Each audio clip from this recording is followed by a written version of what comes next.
Insanity is a disconnection from all of the energies, mainly love, that is responsible for your very existence. You're, of course, lied to here, and you're told love is, a relationship or an emotion. You can't define love, just one lie after another. Love is a combination of everything the Creator intends, which is all there is, its own self, its own intention, and therefore everything that it creates. In one way, love is an intelligence, so far in advance of the mind that not even the speeds of your subconscious mind could observe the information. That would be like giving you a notebook and a pen and sitting you down next to a highway and saying, okay, I want you to write down the license plate number for every car that drives past. Except I'm going to have them drive past at 500 million miles per hour and only have 10 feet in between each car. Yeah, good luck with that. But see, your soul energy, your spirit energy, can receive that information because that's one and the same. The scalar relationship can see itself as I, below, above, all, everything.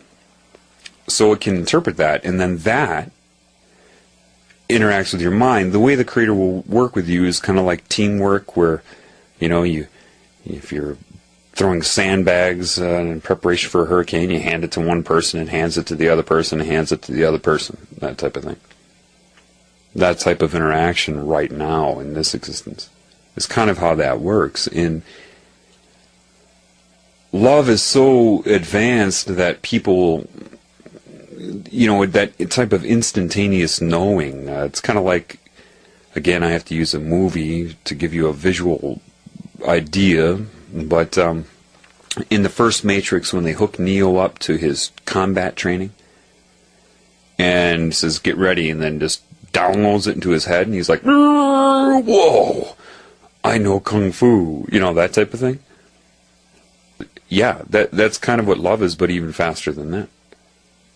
You just know. Your mind has the option to store it if you wish, but it's unnecessary, for all life forms. It's, as a life form of the human type, you have a larger brain tissue mass to store and mix things up and whatnot, but your information didn't come from the brain or the brain's observance. You think it did, but it didn't. Love is what created the mind. Therefore,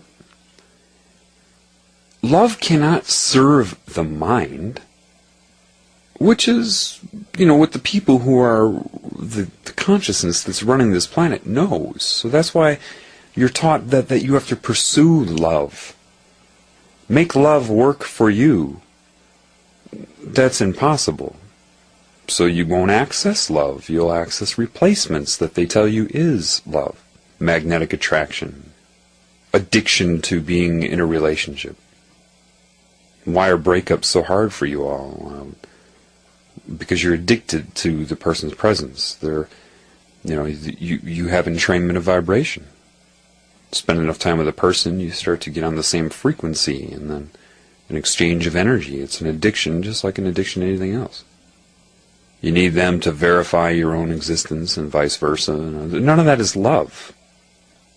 Romance, it's magnetic attraction, coupling of energies that are so detached that they feel that desperate need for it. Someone who really wants love seeks to express love, because you already got it. If you're connected to love, you've got love. You don't need a person to come by and love you. If it happens, great. But if you don't, it'll only happen. See, you can't emit love without getting love, and if the only place you're going to get love is from love, the Creator. That's what y'all don't get. I mean, that is your answer. You see, love is like the solvent to polarity. The mind is insane. It's always in conflict with itself. I can give analogies all day for that.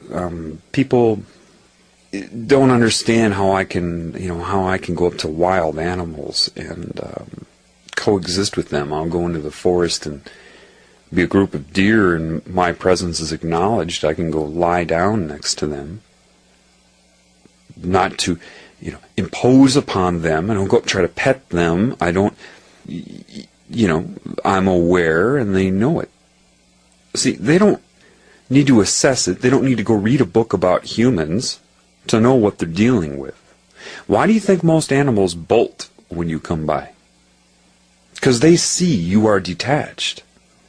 They see that you are insane. They don't need to know your name, your history, what you think your intentions are. They see it as a disease, as something that scares them. See, most people walk up to an animal and they have this hope. Oh, come here, I won't hurt you, come on.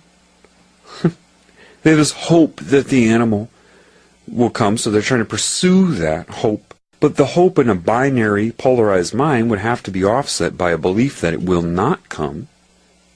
Otherwise, what are you hoping for?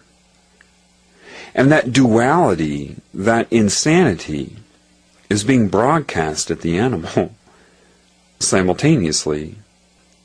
And if your belief that it won't come is going to be more solid, because the hope is transient, it's in that situation. That's being created from a belief that was in your mind before you saw the animal or came into its contact with it. It's like people that complain that they can't find a boyfriend or a girlfriend. They want one so bad, they hope they're going to meet somebody, so of course they have a belief that they will not. Otherwise, what are they hoping for?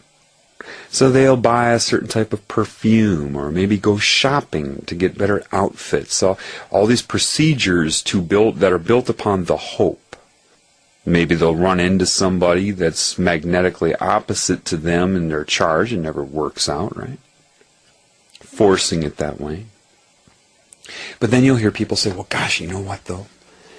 I met the perfect person when I least expected it. I was busy. I was doing something else. I wasn't thinking about it. And bang! There they were. Welcome to life. And why did that happen? You weren't acting upon a hope that you'll meet somebody. Therefore, the belief that you will not was not active and resonating. You allowed it to happen. This is the truth of your existence.